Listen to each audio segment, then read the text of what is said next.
नमस्कार दोस्तों, DWC की किताबों की दुनिया सीरीज़ में आपका स्वागत है।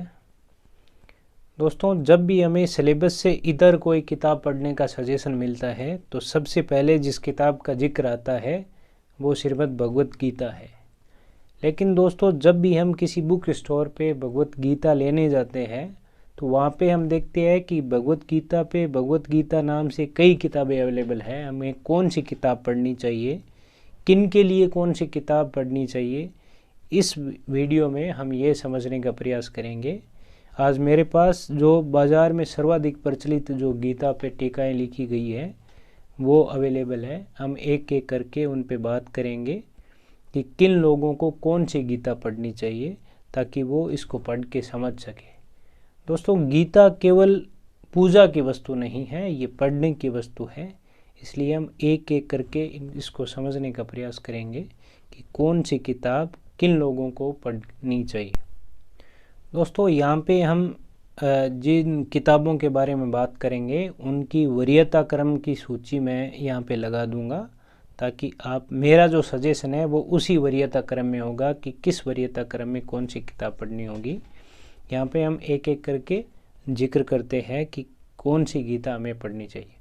दोस्तों, जब भी हम बाज़ार में गीता किसी बुक शॉप पे जाते हैं और गीता की मांग करते हैं तो सबसे पहले हमें जो किताब हाथ में आती है वो है श्रीमद् भगवत गीता यथारूप, जो स्वामी प्रभुपाद जी द्वारा कृत ये संस्करण है। ये दुनिया में सर्वाधिक प्रचलित संस्करण है। लेकिन दोस्तों, मैं सच कहूँ तो जब मैंने ये किताब लेके पढ़ने का प्रयत्न किया तो 2-4 पेज पलट के इसको रख दिया और मैंने भी, जैसा कि अधिकांश लोग समझते हैं, कि मैंने भी ये समझा कि ये केवल पूजा की वस्तु है, पढ़ने की वस्तु नहीं है। सच में मुझे ये बिल्कुल समझ में नहीं आई। तो मैं वरीयता क्रम में कौन सी किताब किसको पढ़नी चाहिए उसमें बाद में इस पे जिक्र करूँगा। लेकिन ये सर्वाधिक प्रचलित किताब है वो ये है। इसके बाद हम अगर बात करें तो एक गीता प्रेस गोरखपुर से साधक संजीवनी, ये जो स्वामी राम सुखदास जी द्वारा कृत साधक संजीवनी, ये गीता पे जो टीका है। आप जानते हो कि गीता प्रेस गोरखपुर जो धार्मिक किताबों के लिए सबसे ट्रस्टेबल जो प्रकाशक माना जाता है, पब्लिशर है गीता प्रेस गोरखपुर। वहाँ से ये किताब निकली है, स्वामी राम सुखदास जी द्वारा लिखित ये टीका है। इस किताब को किन लोगों को पढ़ना चाहिए, तो मैं ये कहूँगा कि यह किताब उन लोगों के लिए है जो गीता को धार्मिक पर्सपेक्टिव से पढ़ना चाहते हैं। तो उन लोगों को लिए, और जो एक उम्र का ख़ास हिस्सा पार कर चुके हैं, उनके पास समय है, तो वो लोग ये किताब पढ़ सकते हैं क्योंकि ये बहुत विस्तार में लिखी हुई किताब है। दोस्तों, इसी का एक छोटा रूप है जो यहाँ पे गीता प्रबोधिनी, ये भी गीता प्रेस गोरखपुर से निकली हुई किताब है। ये भी स्वामी राम सुखदास जी की लिखी है। तो इस किताब और इसमें क्या फ़र्क है, ये इसी का छोटा संस्करण है। आप ये समझिए कि कुछ लोग गीता पाठ करते हैं, उनके लिए एक पोर्टेबल किताब चाहिए। ये इतनी बड़ी किताब है, रोज़ गीता पाठ करने वाला इतनी बड़ी किताब को अगर कहीं जाना भी हो तो साथ में नहीं ले जा सकता। तो उन लोगों के लिए ये है। इस किताब में क्या है, इस किताब में श्लोक दिए गए हैं, 18 अध्याय में जितने श्लोक है वो दिए गए हैं। उसके बाद उसके अनुवाद दिया गया है और कहीं कहीं पर अगर ज़रूरी समझा गया है वहाँ पे इसकी व्याख्या दी गई है। तो ये किताब उन लोगों के लिए है जो इसको धार्मिक पर्सपेक्टिव से पढ़ना चाह रहे हैं और जो रोज़ मतलब गीता पाठ करते हैं उनके लिए ये किताब सबसे बेहतर रहेगी। तो यहाँ पे वही ये राम सुखदास जी द्वारा कृत ये गीता है।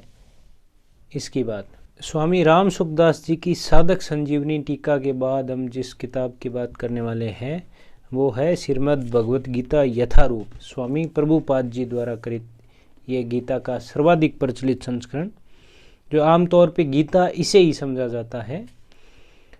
दोस्तों, यह किताब उन लोगों के लिए है जिनकी समझ का स्तर ठीक ठाक है, मतलब वो एक समझ का काफ़ी कुछ लेवल पार कर चुके हैं। वो लोग सीधे तौर पे इस किताब को पढ़ के समझ सकते हैं। और इसकी तुलना में मैं इसका अंग्रेजी रूप रिकमेंड करूँगा कि जिन लोगों की अंग्रेजी ठीक ठाक है, वो अंग्रेजी में लिखी हुई चीज़ें पढ़ के समझ सकते हैं, उनको इस अंग्रेजी फॉर्मेट में इसको पढ़ना चाहिए, क्योंकि इसकी तुलना में ये ज़्यादा इजी टू अंडरस्टैंड है। तो आप इन दोनों किताबों में से इस एक को पिकअप कर सकते हैं बनिस्बत कि आपकी अंग्रेजी ठीक ठाक हो।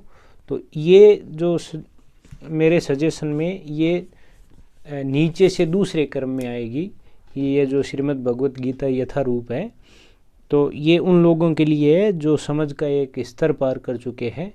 तो ये रही बात, यही यथारूप का वो नया संस्करण है मेरे पास। तो ये अभी तक पैक है, मैंने इसको ओपन नहीं किया ताकि ख़राब न हो। बाकी इसका ये ओल्ड सजेशन है, ये पड़ा है मेरे पास। तो अब हम बात करते हैं कि उसके बाद मैं कौन सी किताब सजेस्ट करूँगा, कि यदि यानी मेरी वरीयता क्रम में सबसे लास्ट में ये आती है, उसके बाद ये श्रीमद् भगवत गीता यथारूप आती है। उसके बाद हम बात करते हैं गीता, जो माई गीता देवदत्त पटनायक जी के द्वारा कृत ये गीता पे जो लिखी गई है, ये समकालीन टीका कह सकते हैं आप। ये किताब मैं मोस्टली स्टूडेंट्स को रिकमेंड करूँगा जिनको एक सामान्य सी समझ गीता के बारे में, जो आधुनिक समकालीन परिप्रेक्ष्य में जो गीता के बारे में एक समझ चाहिए, वो यहाँ से प्राप्त हो सकती है। तो ये मोस्टली स्टूडेंट्स के लिए जो एक ग्रेजुएशन के अपर लेवल पार कर चुके हैं, जो ग्रेजुएशन कर चुके स्टूडेंट हैं, उनके लिए ये किताब मैं सजेस्ट करूँगा कि वो ये किताब पढ़ सकते हैं। उसके बाद दोस्तों अगर हम बात करें तो एक डिजिटल फॉर्मेट में है, जिसका मैं लिंक यहाँ पे दे दूँगा यूट्यूब पे, यथार्थ गीता, स्वामी अड़गड़ानंद द्वारा कृत है यथार्थ गीता। उसको भी आप ये गीता यथा स्वरूप के समकक्ष रख सकते हैं। इसका फ़ायदा ये है कि ये ऑडियो फॉर्मेट में अवेलेबल है, जिसको आप यूट्यूब पे सुन सकते हो। ये लगभग 18 अध्याय 1 घंटे, सवा घंटे, 1.5 घंटे के पर अध्याय के हिसाब से इसका ऑडियो है। तो ये कैसेट फॉर्मेट में है, अच्छी क्वालिटी में अवेलेबल है।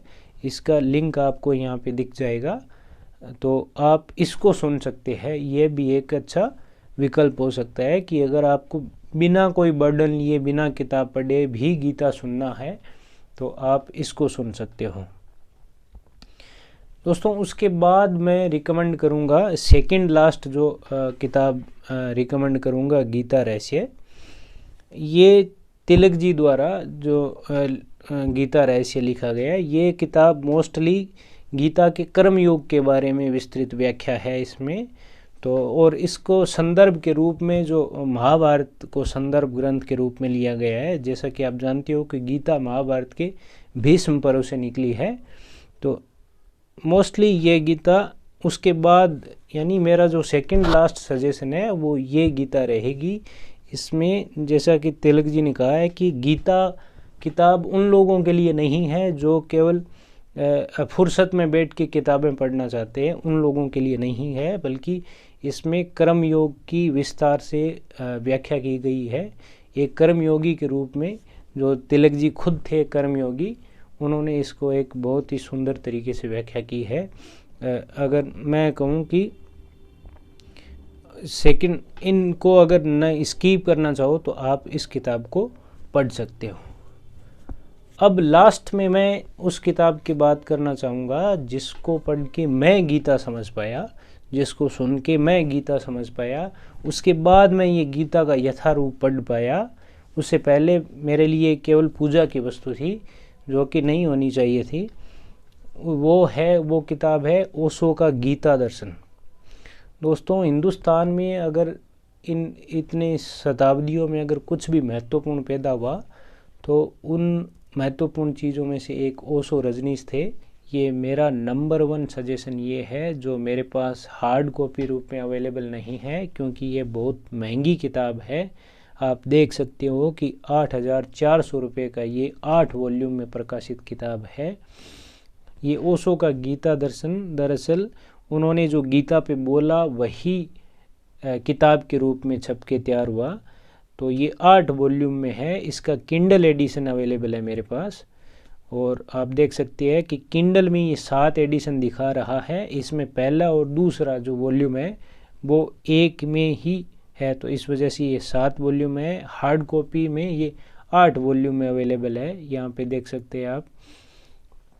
और उसके इसका मेरे पास एक और भी एडिशन अवेलेबल है, यानी ऑडियो फॉर्मेट में भी अवेलेबल है। दोस्तों इसके कुल 99 मतलब ऑडियो है, और ये औसतन 1.25 घंटे का आपको पड़ेगा। यानी अगर 99 ऑडियो है, इसका PDF फॉर्मेट भी अवेलेबल है। मैंने इसे ऑडियो फॉर्मेट में सुना और PDF से पढ़ा। तो जिस किताब को मैं पढ़ के मैं गीता समझ पाया, ये गीता की सर्वाधिक तार्किक व्याख्या है ओशो का, ये गीता दर्शन। तो यदि आपको सच में गीता को पढ़ना है, सच में अगर पढ़ के आपको समझना है, तो आप इस वॉल्यूमनेस पे मत जाइए कि ये 8 खंडों में जो किताब है, इतनी बड़ी किताब को कैसे पढ़ा जाएगा। दोस्तों ये मेरी सबसे ये ड्रीम बुक्स में से एक है। अभी मेरे पास ये हार्ड कॉपी में अवेलेबल नहीं है, लेकिन जैसे ही मेरे पास संभावनाएं होगी तो ये सबसे पहली किताब होगी जिसको मैं लेके आऊँगा हार्ड कॉपी रूप में। तो ये रहे दोस्तों, इसकी आप दोबारा से मैं रिवाइज़ कर दूँगा। ये जो स्वामी राम सुखदास जी की जो साधक संजीवनी है, ये उन लोगों के लिए है जो धार्मिक पर्सपेक्टिव से पढ़ना चाहते हैं। और दूसरा ये जो गीता प्रबोधिनी है, यही स्वामी राम सुखदास जी की जो संक्षिप्त इसकी मोटा टाइप गीता है, वो उन लोगों के लिए जो रोज़ गीता पाठ करते हैं। उसके बाद आप जा सकते हो गीता यथारूप के ऊपर, जिसको अगर आपका समझ का स्तर सामान्य है, समझ का स्तर ठीक ठाक है, तो आप यथारूप गीता को पढ़ सकते हो सीधा डायरेक्ट।